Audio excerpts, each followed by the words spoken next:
Najväčšími dármi v živote nie je moc ani bohatstvo, ale to, že máme skutočných priateľov a ľudí, ktorí nás majú radi.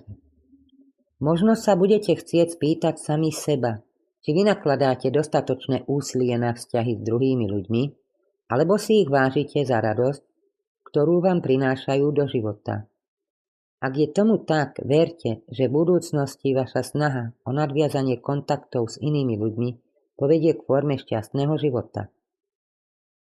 Nezabúdajte však, že aj blaženosť si vyžaduje prácu a žiadny život, nech je akokoľvek nádherný, sa nezaobíde bez ťažkých chvíľ.